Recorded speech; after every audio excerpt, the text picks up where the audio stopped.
What's up, guys? Mike here with Cards Review Sports Cards, back today for another monthly recap video, recapping everything from the past month of October. Now, I'm going to be switching it up just a little bit this month. Typically, you're going to see me going through my segments of what I learned, how I'm going to change my strategy, money I've made, money I lost. I want to switch it up this month, number one, because I think it's important to keep things fresh and new, and number two, because I've switched my strategy a little bit if you've watched some of my recent videos. Switching from not just trying to flip sports cards, getting mostly low-end sports cards through collections, listing those as fast as I can, trying to make money on those, over to actually trying to invest in sports cards. I'm not talking about spending $10,000 on a card, but actually being more strategic in my buying decisions. Looking at players' cards now compared to where they might be in a year or two from now, some PSA 10s, $100, $200, $300 cards of players and cards I think are going to increase in value over the next 6 months, a year, 2 years, 3 years, at which point I can sell for a larger profit. Versus, again, the low-end cards I'm selling right now for just $1 to $2 profit, sometimes even less. I'm still going to do the low-end cards. I'm actually going to do both right now in my portfolio,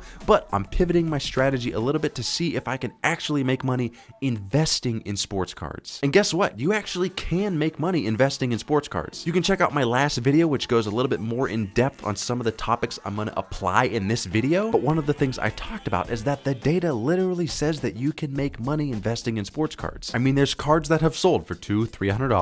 A year later, they sell for $400, $500. There's cards that sold for $2,000, $3,000. A year later, they sell for $4,000, $5,000. So it's not a matter of can you, it's a matter of will you. And not in the sense of get off the couch right now and stop being lazy. Will you change your life? But will you be the one to buy that card at the right time, sell it at the right time for that profit? Will that buyer choose your card over someone else's? Will the card increase the way you thought it would? So it's literally possible, like people have done it. It's just not a guarantee that if you use this method that you are going to make money because of all the factors that I've mentioned. But the way I'm switching my strategy here is I'm going to do a little bit more of these mid to long-term investments, even cards in the short term that I want to flip. But again, instead of buying low-end collections, listing as quick as possible to sell fast without any real rhyme or reason, yeah, there might be some players' cards in that collections that I think will sell faster, like CJ Stroud. I was selling a lot of his when the season started. But a lot of those collections, there's a lot of stuff in there that may or may not sell now. It may sell over time. It's low-end stuff. There's a lot of population out there. So a lot of it is just hoping that someone's going to buy your cards. But now I want to target specific players, buy those cards, and track that value over time and see when I think the time is right, sell it at that time, whether that's 6 months from now, a year from now, or 5 years from now, and then see if I can make profits doing that. I know I can do that because I've already done that with some cards, which I'll show you an example later in the video that I've talked about in previous videos on my Tage Thompson Young Guns that I sold. So what I want to do in this video is look at some of the cards I've already invested in, and I also want to jump to eBay and look at some new cards to buy so that you can get some insight into my buying decisions with this strategy. Before we do, if you want to unlock the secrets of selling and investing in low-end sports cards on eBay, this channel is your go-to source for expert tips, honest insights, and strategies to help boost your eBay sales.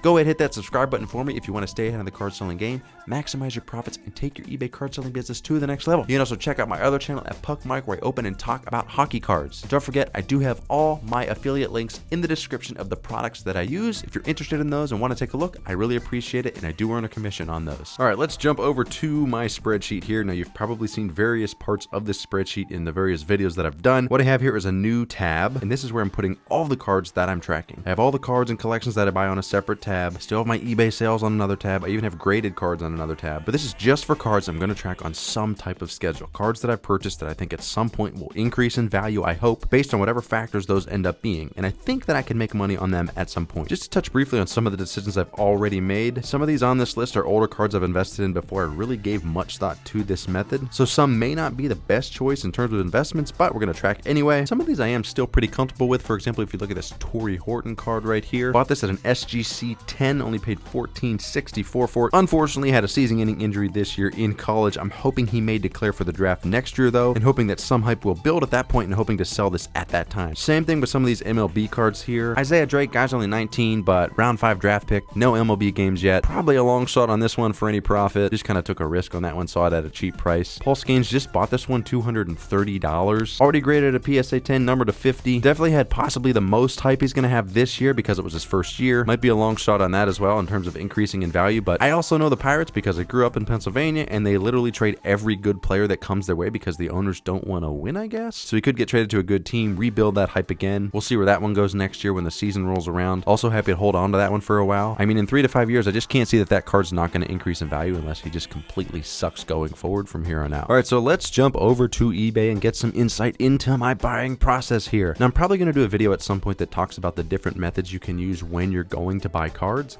and I'll come back here and link that video when I do. But different methods like upcoming draft prospects, where you can look at prospects with potential to be drafted in the upcoming year, and you buy some of their cards. The challenge with that is there's not always a lot of cards released for them. There's also the breakout year method, looking at players with potential to have a breakout year where there will be a small window of hype where you can sell their card for profit. Similar to what I did with Tage Thompson's Young Guns, where I bought for just under $9 in February 2022 and sold for $172 in December of 2022. So let's actually try to see if we can repeat that now. Let's reverse engineer how Tage's value went from $9 in February to $170 in December. So we're kind of going to look at doing the breakout year method here. All right, so if we look at Tage Thompson here, I mean, Tage Thompson, he's not that young. He's 27 years old. Even the time when I bought the card and made the sell, he was 2 years ago. He was 25. So first round draft pick, even though a late round draft pick, like first round draft picks do have potential to have a little bit more hype just because teams only usually get one of them. I mean, he's been in the league a while before that, like 65 games in 2018-19, 41 games with St. Louis. I mean, this is when I bought the card right here. He had 68 points in 78 games with Buffalo. This is when I sold it, 22-23, December of this season, 94 points, 78 games. That was the breakout year. I mean, if you look at just the team performance in general, I think they started the year, it was like 4-1 or 4-0-1 or something like that. There's not like any team hype really. I mean, they're not going on a tear, it doesn't look like. You can also check like 3 stars of the week. This is actually really interesting. If I look at Tage, the 3 stars of the week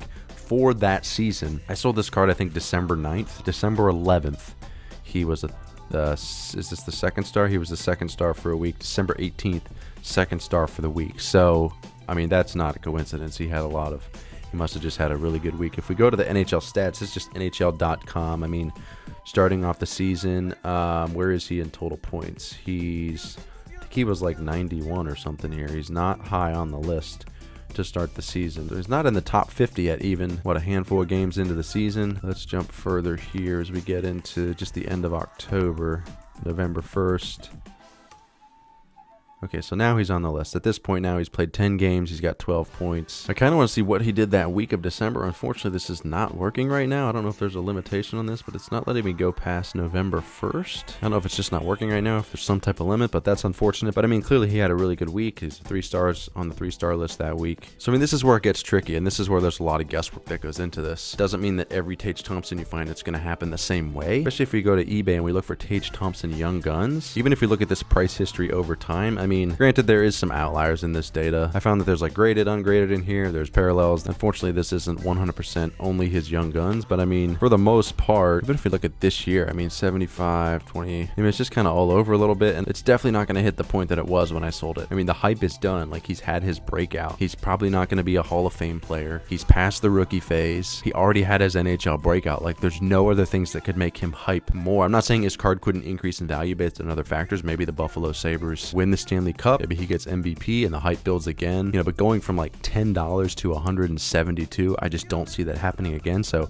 I'm not looking for his cards, but I'm looking for similar players that either have already been in the league that haven't broken out yet, or players not in the league that will break out when they get into the league. So how can we find that player right now? So we could find 3-star awards and look at them for this season so far. This would have been a good one right here, actually. Dylan Guenther. Actually, let's just take a look at him for a second. Actually, I think we would have bought his cards last year and sold some this year. We probably would have had that same return that we did with Tage. Might be a little too late for him because the hype really kind of built for him already. He had a good start to the year. Utah Hockey Club, new franchise. He's only 21. When was he drafted?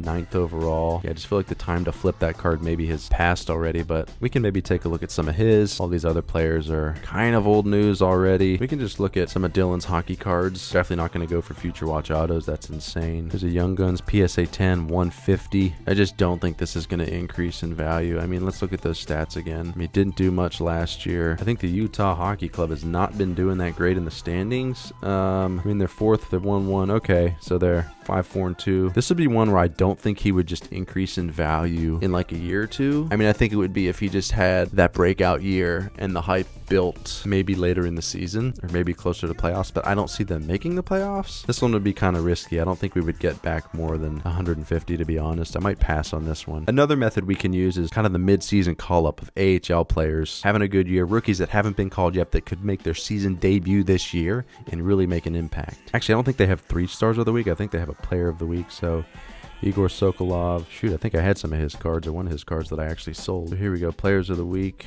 Actually going to favorite this page. So we can look at Egor Sokolov. I don't know. So he's 24, 61st overall, second round. So, I mean, well, he hasn't played a lot of games in the NHL. 8, 5. Let's look at his other stats. I mean, last year, okay, he had 59 points with the Belleville Senators this year, or that was the year before last. Last year, 46. He's on a good pace this year, 10. He's only 24. So we're talking about which team here. So he signed a contract with Utah. So does he have potential to be called up, I guess, this year with Utah? I know a lot of the hype with Utah, I think, is already gone. That just makes me a little bit nervous. I mean, he is young enough where there's still some room there. You can look at his young guns. It's a PSA 9. I definitely think I sold one of his. I mean, these are going dirt cheap right now. $199. This is actually going to be a little tempting here. Let's do this a different way.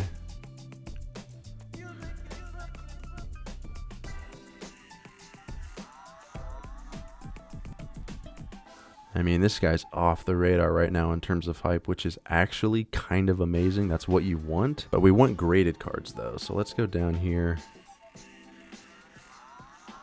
Look at graded cards.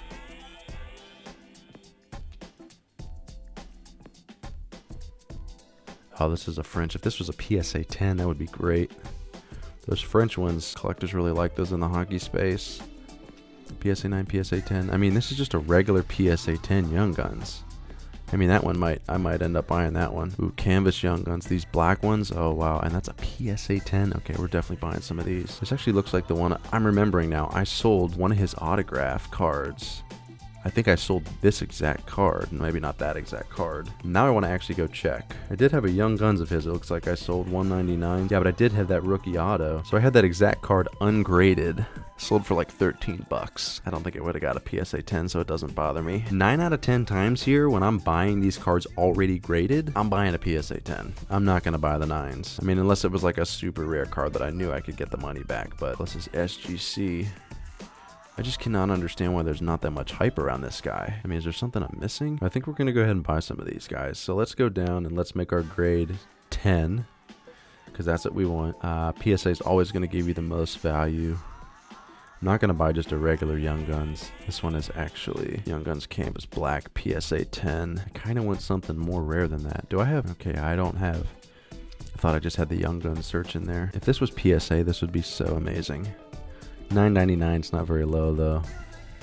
Did I misspell this name? There's got to be more cards of this guy. I mean, there's a whole bunch of cards here not graded, but I'm thinking of him being called up this year. I kind of want to have something that I could flip if I was able to. See, with these, I'd have to send these in for grading, and I don't really want to do that right now. I just sent in some graded cards, so I don't want to do another submission yet. This one's actually so tempting, though. Some of these are so tempting. This is only numbered to 249. It's got an auto. This one's definitely going to be risky because there's just not a lot of info to suggest that he is going to have a breakout year. I don't really want to buy these ungraded, but I think I'm just going to do it, guys. I mean, this is 194, 249. I mean, they're just so cheap ungraded. So if we look at only autograph cards, 12 out of 25. Don't think that would get a good grade, but actually it doesn't look too bad. Although, yeah, the edge work is not great there. That is just really cool, though. I would say either that one or this one right here. Patch is really cool. I mean, the cup, this is a high-end product here for hockey. 21, 22. It is an autograph. 15 out of 24. What's his number? Not 15, but that's okay. 75. 633. Not sure about these stature ones. I don't think these sell very well. I could be completely wrong about those. Condition's not super great. And I just feel like this guy started with no hype because, I don't know, I mean, was it the Coyotes were terrible? He was drafted in, what, 2021? So he would have come in the season a year after his draft year. So what did he do in the meantime? So he was drafted 2021, the 21-22 season.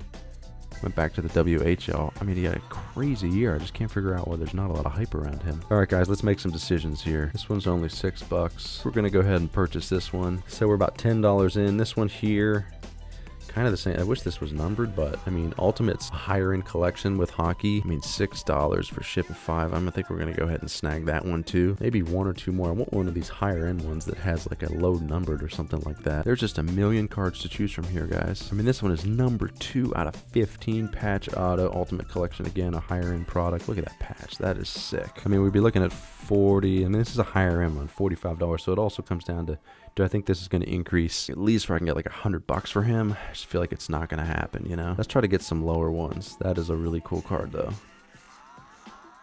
So let's do price per shipping lowest first. Skybox metal, those don't really move.